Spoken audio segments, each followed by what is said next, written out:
Kini ang GMA Regional TV, One Mindanao. Aniya na ang mga dagkong balita karong adlaw sa One Mindanao. Duha ka balay natabunan human ang landslide nga nahitabo sa Habonga, Agusan del Norte. Kapin 2,000 ka magbanay apektado sa pagbaha sa maong lungsod. Pipila ka mga magbanay sa Cagayan de Oro City ug Iligan City gihiklin gumikan sa tubig baha nga epekto sa bagyong Verbena. Vice President Sara Duterte ubanan matud pa si Pangulong Bongbong Marcos kung magpa-drug test. Pagdumili nga magpa-drug test, culpable violation of the Constitution, sumala ni VP Sara. Bagong himugsong baby girl, gidagit sa nagpakaruning nurse sulod sa usa ka ospital. Kini ang GMA Regional TV, One Mindanao. Mayong hapon, Mindanao. Ako si Sara Hilomen Velasco. Paglapas matud pa sa konstitusyon ang pagdili nga magpa-drug test ang mga opisyal sa gobyerno kung gipanawagan kini sa katawhan. Kini ang gibutyag ni Vice President Sara Duterte dihang gipangutana kalabot hagit kang Pangulong Bongbong Marcos nga magpa-drug test. Atong sero ng detalye sa live report ni Argil Relator. Argil. Sara, usa matud pa ka culpable violation of the Constitution nga usa ka impeachable offense ang pagdumili sa mga government officials nga upailawom sa drug test labi na ang Pangulo kung kini gipanawagan na sa katawhan. Sumala ni Vice President Sara Duterte iyahapang ubanan si Pangulong Bongbong Marcos kung magpa-drug test na kini. Dili matud pa pwede nga mudili ang tanang government officials labi na ang presidente kung gipanawagan na sa katawhan nga upailawom og drug test. Kana sumala ni Vice President Sara Duterte. Nakatali yon sa kanyang oath. When he took the oath as president, he said there that I consecrate myself to the service of the nation. So ibig sabihin nun, ibinibigay niya yung buhay niya sa bayan. So, ibig sabihin nun, ang nagmamay-ari ng buhay niya ngayon ay ang taong bayan. So, kapag sinabi ng taong bayan na gusto namin mag-drug test ka, hindi ka pwedeng humindi. As president, as vice president, hindi ka pwedeng humindi. Ubanan matud pa ni VP Sara si Pangulong Bongbong Marcos sa pagpa-drug test. Huwag siya mag-alala. Huwag siya matakot. Sasamahan ko siya. I'm sure sasamahan siya ni Senator Amy. Magpapadrug test din yon. Ako, kahit na konti na lang yung naiwan sa buhok ko, sige, magpapadrug test din ako. Huwag siyang matakot. Kasi para sa bayan naman yun eh. Ang Malacanang, una na nga nagsulti nga hagbayra nagpa-test ang Pangulo og negatibo siya sa illegal nga droga. Dugang sa bise nga ang pagdumili ni PBBM nga magpa-drug test, culpable violation of the Constitution nga usa ka impeachable offense. Si Presidential Sister Senator Amy Marcos ang nagbulgar nga nagagamit og droga si PBBM. Apan tubag sa Pangulo ni ini. For a while now, we've been very worried about my sister. When I say we, I'm talking about friends and family. And the reason that is because the lady that you see talking on TV is not my sister. And that view is shared by our cousins, our friends. Hindi siya yan. Hindi siya yan. Sa usa ka social media post, mitubag si Senator Amy nga siya kadtong nakita sa TV. Bisan unsa na lang matud pa ang nakita sa Pangulo. Pamatud-an matud pa sa Pangulo nga mali ang gibulgar ni Senator Amy. Alang kang VP Sara, characteristic response sa usa ka drug addict ang pagpanggaslight sa mga nagapahayag og malasakit kanila. Sa tingin ko it fits the profile of a drug addict. Na ginagaslight yung mga mahal nila sa buhay. na kapag sinasabi nung mahal nila sa buhay, may problema ka, sasabihin nila na wala akong problema, ikaw yung problema. Ginahulat pa ang tubag sa Malacanang, kalabot sa gibutyag ni VP Sara. Sara, yung una nang ginasulti sa Malacanang at 2021 pa, nagapailawom sa drug test si Pangulong Bongbong Marcos ug negatibo ini. Sumala ni VP Sara, sanglit karon dunay pagduda sa iyang competency o decision-making skills isip usa ka Pangulo kinahanglan karon sab siya o pailawom sa drug test. Sara. Okay, daghang salamat, Argil Relator. Atong sayro ng dugang pang mga balita sa Mindanao, makabanato si Efren Mamak live sa General Santos City. Efren. Salamat, Sara. Misaka og 40 to 70 pesos per kilo ang presyo sa imported nga sibuyas Bombay sa General Santos City Public Market. Samtang presyo sa karning baboy miubos og 40 pesos per kilo. Samtang mga mamaligya ay uyon kung patas nga ipatuman ang ipatumang suggested retail price nga gisugyot sa Department of Agriculture sa maong mga palaliton sugod December 1. Ani ang report. Mapalit karon sa 230 pesos per kilo ang imported nga pula nga sibuyas Bombay sa public market sa General Santos City pipila ka semana una ang Pasko. Mas taas kini og 70 pesos kung itandi sa 160 pesos per kilo sa milabayng bulan. Samtang 120 pesos per kilo sab ang puti nga sibuyas Bombay. Mas taas kini og 40 pesos per kilo kung itandi sa 80 pesos per kilo sa milabayng bulan. Miubos kuno ang supply ni ini matod sa mga mamaligyaay. Ngayon nagtaas na talaga. Nagtaas na lang ang pagbigay nila. Bakit kaya taas, mamang? Konti ang supplies nila. Ang pagtaas sa presyo, gikabalak-an sa ubang konsumante. Ano na siya, peak season like Christmas. Sobrang mahal na yan. Baka magdodoble na yung price. Same sa amin na consumer, sobra talagang maapektuhan. Pag namili kayo ng early, baka masira din. Hinoon ang ubang gulay sama sa carrots, miubos og 40 pesos per kilo kung asa 80 pesos per kilo ang baligya ni ini. Sa milabayng bulan, anaa kini sa 120 pesos per kilo. Susama sab ang giubos sa presyo sa karning baboy. Ang belly ug laman mapalit sa 340 pesos per kilo gikan sa 380 pesos per kilo. Matud sa mamaligyaay, epekto kuno kini sa pag-ubos sa farm gate price gumikan sa paigong supply.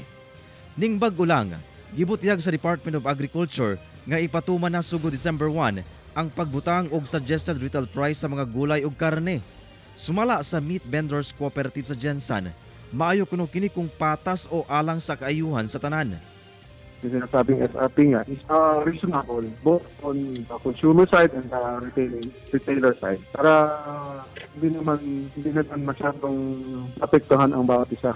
Wala pa'y komento ang Office of the City Agriculturist sa Gensan, sanglit ginaulat pa nila ang guidelines sa pagpatuman og SRP sa DA. Kauban si Gary Balantay ug Bong Vicencio, Efren Mamak, 1 Mindanao. Misaka ang presyo sa pipila ka gulay ug lamas sa Bangkerohan Public Market sa Davao City karong nagkaduol ang Pasko. Hinuundo na sa uban nga miubos ang presyo. Sa pagpanubay sa GMA Super Radio Davao, moabot na sa 20 pesos matag kilo ang giusbaw sa pipila ka gulay sama sa talong, okra, alugbati sa 70 pesos ang kilo. Batong 70 hangtod 80 pesos ang kilo. Ampalaya 60 to 70 pesos per kilo. Repolyo 35 to 40 pesos ang kilo ug sayote sa 8 to 12 pesos ang buok. Hinuon dunay pag-ubos sa presyo sa kalabasa sa 25 to 30 pesos ang kilo gikan sa 40 pesos per kilo ni adtong milabayng semana. Partikular nga miubos ang supply gikan sa Bansalan ug Kapatagan sa Digos City, Davao del Sur. Samtang misaka sab ang presyo sa ubang lamas sama sa Bombay nga mapalit na sa 180 hangtod 200 pesos ang kilo. Luya sa 80 hangtod 85 pesos ang kilo. Aho sa 100 hangtod 120 pesos ang kilo, sili sa 250 pesos per kilo, at sal sa 100 pesos per kilo, kulikot sa 150 pesos ang kilo, ug limonsito sa 20 hangtod 30 pesos ang kilo. Nagmahal sab ang patata sa 150 hangtod 180 pesos ang kilo, gikan sa 120 pesos. Sumala sa mga vendor, kini tungod sa nihit nga supply ug pagkusog sa demand sa Davao City. Posibleng mas musaka pa matud pa kini karong nagkaduol ang Pasko. Pipila ka mga residente sa Cagayan de Oro City ug sa Iligan City Ang temporaryong gihikling human misaka ang tubig baha tungod sa kusog nga ulan dala sa bagyong Verbena. Ang detalye sa report ni James Paulo Yap. Standby. Personal nga nangulo sa pagpanghikling sa mga residente sa Barangay Bugo sa Cagayan de Oro City ang ilang kapitan. Human ang sug nga bulog sa tubig baha sa buong lugar. Sumala sa kapitan nga alas 6 sa gabi diyang nagsugod pagsaka ang tubig sa Alai River ug mga creek nga nagpalibot sa ilang barangay. Ang Bugo magud murag ginabutang nato cash basin, no, gikan sa Mambatangan, gikan sa Sairi Highway from Alai, from their creek and their drainages diri gyud gaambak sa ato. So expected nga nakita nato ang pag-ulbog yun, overflowing sa tubig. Sa video nga kuha ni Barangay Bugo Kagawad Chibong Guevara, makita ang kusog nga bulog sa tubig sa usa ka spillway sa Zone 8 kabag-asan sa maong barangay. Pipila ka mga residente ang wala dayon makahikling sa ilang mga balay. Kusog lagi kay tubig, mo among gikabalakan gabi kay basig dabi mo budako pa ba. Musaka pa. Gani kay kalos Ginoo maabtan og mga alauna ni baba ng tubig. Usa kining Kabag-asan Creek dinhi sa may Zone 8 sa Barangay Bugo ang nakapabaha sa tibuok barangay kagabi tungod kay hapit na nga moapaw matud pa ang tubig sa maong creek nga maoy midagsa dito sa may sentrong bahin sa maong barangay. Sumala sa mga residente nga sa wala pa ang ulan, naapa kuno diha nga bahin ang mga bato nga mao'y nagsilbing dike dinhi sa ilahang creek. Apan tungod sa kakusog sa bulog sa tubig, nakankan kini og nawas out na paingon sa maong creek. Dugang pa sa mga residente nga kung magsagunson ang walay ulan, malamatod pa kining creek. Mga 2 ka semana walay ulan, ugan siya, patay. Pero pag maulan, mubaha, perti pong kusuga. Sa inisyal nga ihap sa barangay, mukabat sa dulan 1,500 ka mga pamilya ang apektado sa pagbaha. Nagpadayon pa sabang ilang damage assessment. Isang tuod, inato ang pag-ulbo sa tubig, walay kinabuhi na kalas, nalay na nga samaran, tungod kay nang hadlok na. Samtang sa Iligan City, 23 ka mga pamilya, gikan sa tulo ka mga barangay ang gihikling tungod sa pagbaha nga dala sa kusog nga ulan, epekto sa bagyong Verbena. Labing apektado ang barangay Tubod, din adunay 16 ka pamilya ang naapektuhan. Hinoon paspas man sab silang gihatdan og ayuda sa Iligan City LGU.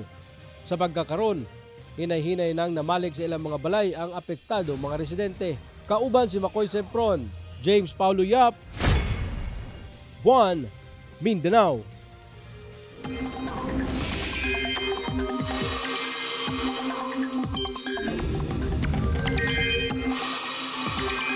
Mitabok na sa Visayas ang bagyong Verbena ug sunod nga ginatumbok ang Cuyo Islands.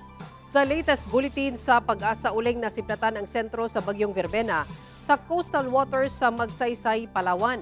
Gisaka ang wind signal number 1 sa Occidental Mindoro, Oriental Mindoro, Romblon, northern ug central portion sa Palawan.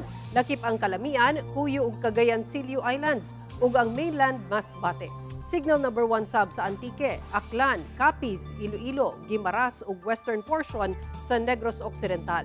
Sa latest track sa Pag-asa, gipaabot nga muagi ang bagyong Verbena sa Cuyo Islands karong hapon, una maglandfall sa northern portion sa Palawan sa gabi. Base sa datos sa Metro Weather, dunay katag-katag nga pag-ulan sa Mindanao, sama sa Caraga, Northern Mindanao, Zamboanga Peninsula, Barm ug Soxargen. Busa mag-igmat sa posibleng pagbaha o landslide. TV ang GMA Regional TV, 1 Mindanao. Usa ka bagong himugso nga baby girl ang gidagit samtang anaa sa usa ka ospital sa Coronadal City. Babaeng sospek nga nagpakaaron ingnon nga nurse, nadakpan human gipa-check up ang bata sa laing ospital. Ani ang detalye. Sa viral post sa social media sa mismong amahan, gipadayag niini nga gidagit ang iyang bagong himugso nga anak nga babayi sa sulod sa Provincial Hospital sa Coronadal City sa South Cotabato nga nahitabo banda alas 10 sa buntag adlawng Domingo. Giila ang amahan nga si Ryan Malinog, 23 anyos, miyembro sa usa ka indigenous group. Matod sa Police Regional Office 12, saysay sa maong amahan, magduha ka adlaw pa lang nga gipanganak ang iyang anak diyang gidagit kini ang sospek.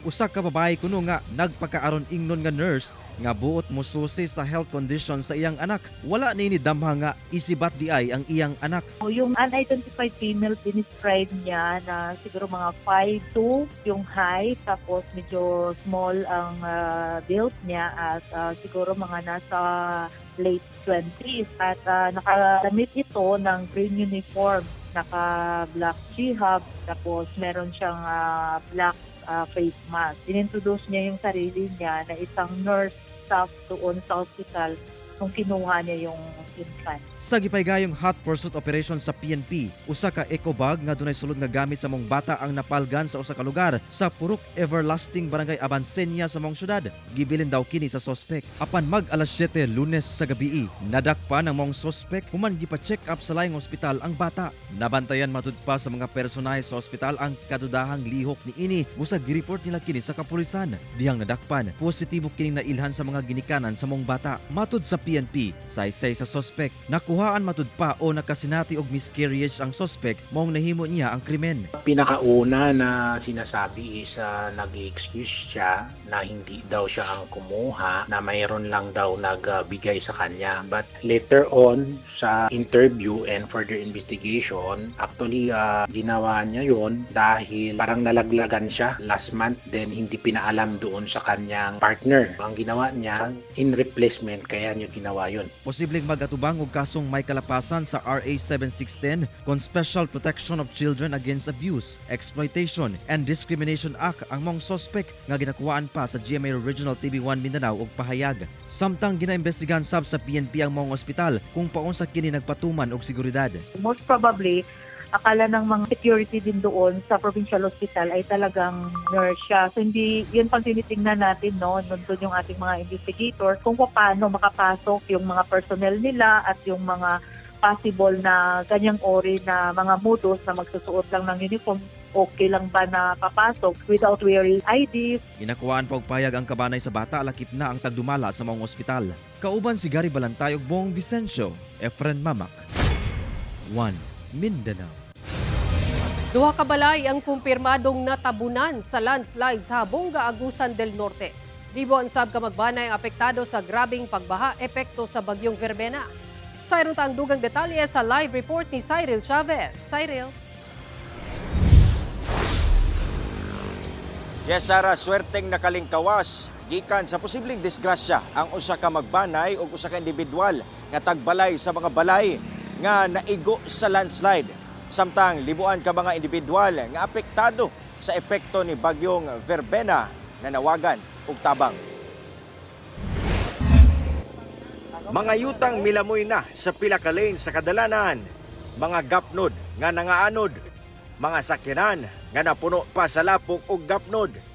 Pipila lamang kini sa mga nabiling epekto human nga miigo ang kusog nga ulan hatod sa bagyong Verbena sa lungsod sa Habonga, Agusan del Norte. Gawas sa kadaot sa kadalanan, labing epekto sa bagyo ang kadaot sa kabtangan sa mga residente sa Barangay A. Beltran sa nasangpit nga lungsod. Ang kaniadtong mga kabalayan karon nahimong puros yuta na lamang. Kinihuman ang nahitabong dakong landslide dinhi sa Barangay A. Beltran sa lungsod sa Habonga, Agusan del Norte. Epekto gyapon sa bagyong Verbena. Usa ang pamilya ni Rodrigo Cortez kinsa swerteng naluwas sa posibleng disgrasya human makagawas uban ang iyang asawa ug anak sa ilang balay. Ug minuto lamang nahugmakan na sa medyahiling yuta lakip mga kahoy ang ilang balay. Moto ni singgit ko sa akong anak ug akong asawa nga magawas na ta kay masing naay segunda dito may agi sa luyo sa kusina. Ang igor may kabot diri sa highway pinaskilid moto nga ning area na pud ang bukid. Moto nga ang among gipuy-an nakuha jud siya handos. Gikonsidera sab nga ikaduhang kinabuhi na ni Aris Digamon. Sanglit pipila ka minuto una ang landslide nakagawas kini sa iyang balay human gitawag sa iyang higala. Pag ari nako wa na natabunan na gud tuod. Purot ang mga gamit ang nabili nako short ra og brief. Okay, wa makoy baro dito nagdahik. Nag-unang kinahanglan nila karon ang pagkaon og sanina nga masulob. Emosyonal sab namong nakahinabi si Nanay Leonora human nga maigo ang iyang tindahan ug balay sa barangay Balingyan sa kalit nga pagsaka sa tubig baha gahapong adlaw. Matud pa sa sobra 70 ka tuig na siyang nagpuyo sa lugar, kato pa ang higayon nga nakasinati siya og susamang baha nga miigo sa ilaha. Sila nalay mahibaw kung sa ilang tabang ba yung mga opisyal sa atong gobyerno kung sa inyong ikahatag tabang sa amo. Dawato na mo sa ulay sa payan. Salamat po kayo. Sa kabayan sa LGU, moabot ngadto sa 2 ka balay ang totally damaged sa landslide samtang padayon ng ilang assessment sa lugar. Anaasab sa sobra 9,000 ka mga individual ang apektado sa pagbaha o sobra 2,000 ka magbanay. Sagad kanila, gihikling sa pagsaka sa tubig baha apan nakabalik na sab sa ilang mga panimalay. Ang pinaka-goal maginato sa tanan disaster response kay zero casualty. And we're glad nga kaloy sa Ginoong luwas sa mga habunganon sa wala mi doon ay mga report of evacuees, no? May mga report of mga need rescue pero luwas. Sara, tuloy-tuloy na sa pag-recover ang mga naapektuhang residente sa epekto ni bagyong Verbena. Gani karong adlaw ang provincial government sa Agusan del Norte nagdeklara na nga balik eskwela o trabaho na, labi pa nga nakasinati na og maayong panahon ang probinsya. Sara. Kay daghang salamat ug amping mo diha, Cyril Chavez. TV ang GMA Regional TV, One Mindanao.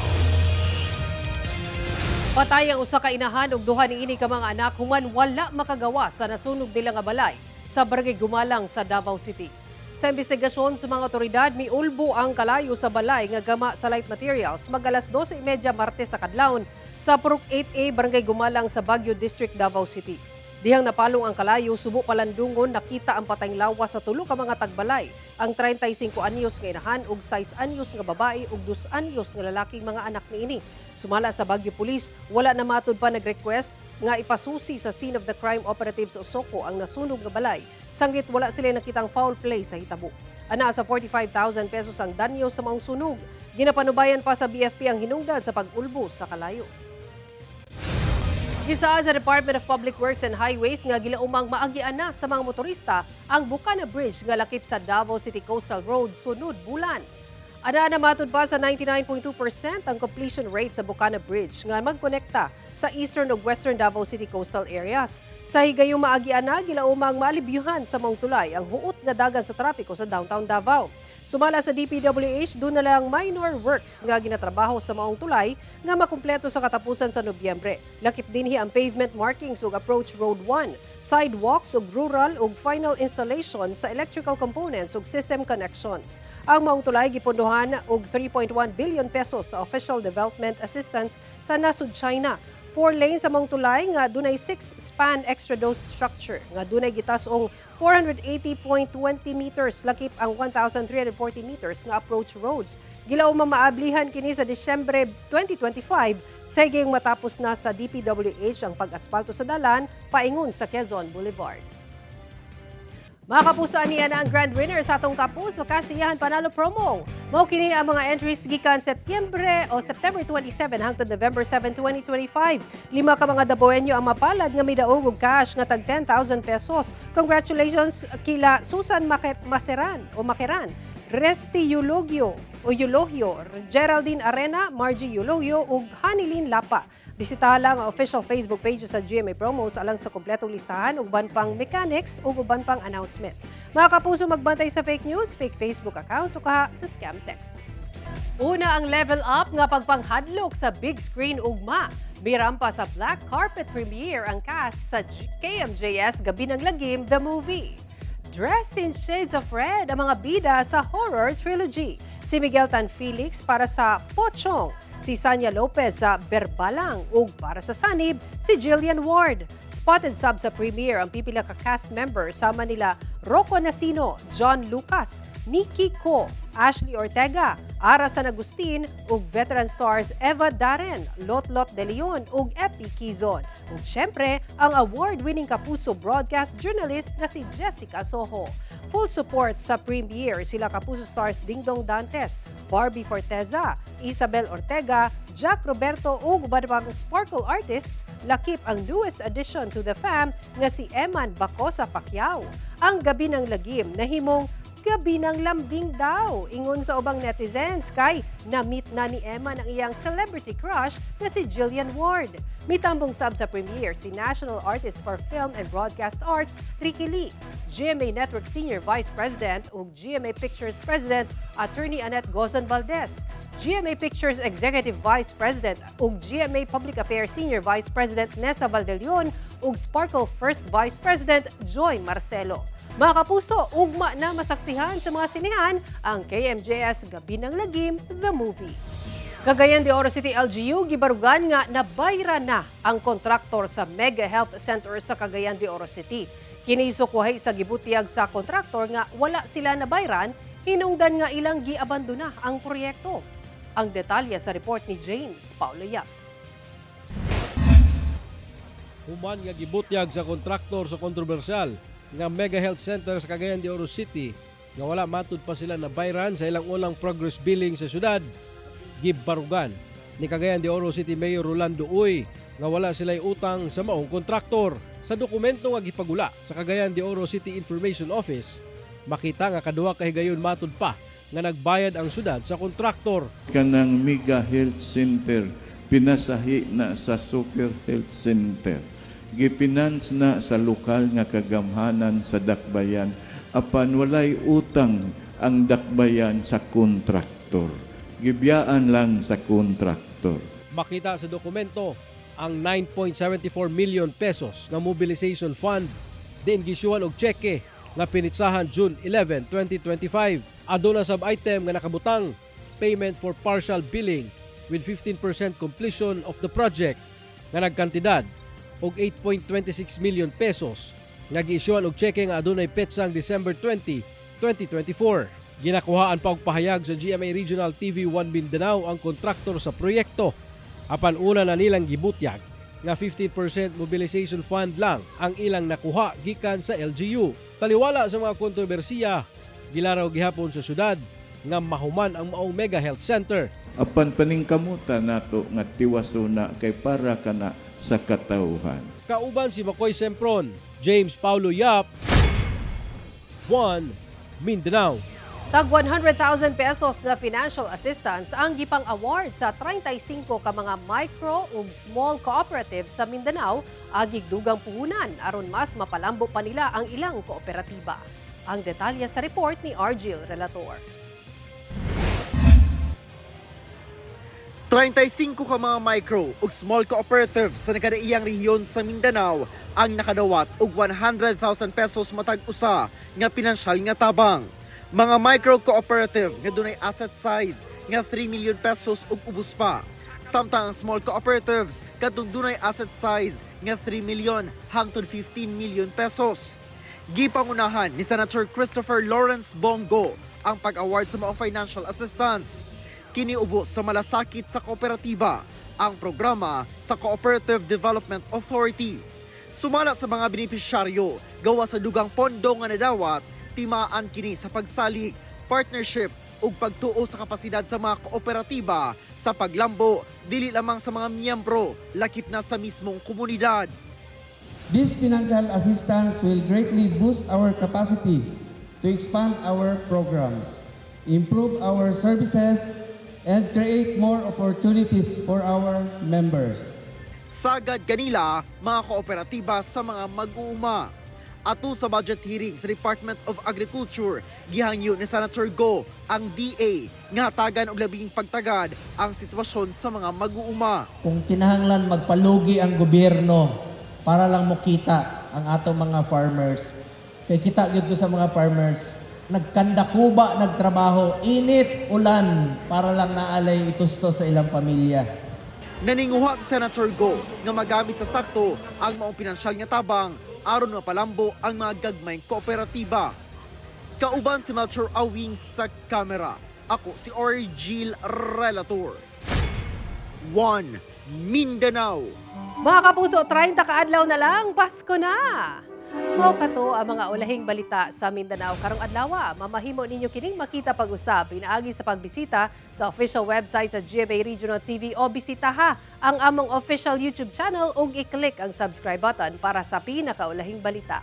Daghang salamat sa atong mga kapuso sa Mindanao nga nagalantaw kanamo sa atong mga kapuso abroad. Padayon lang sa pagtutok sa mga lokal nga balita matag adlaw tungod sa GMA Regional TV, Local News Matters. Kami ang GMA Regional TV 1 Mindanao, tibok persa para sa mas dakong misyon o mas halapad nga pagserbisyo sa nasod.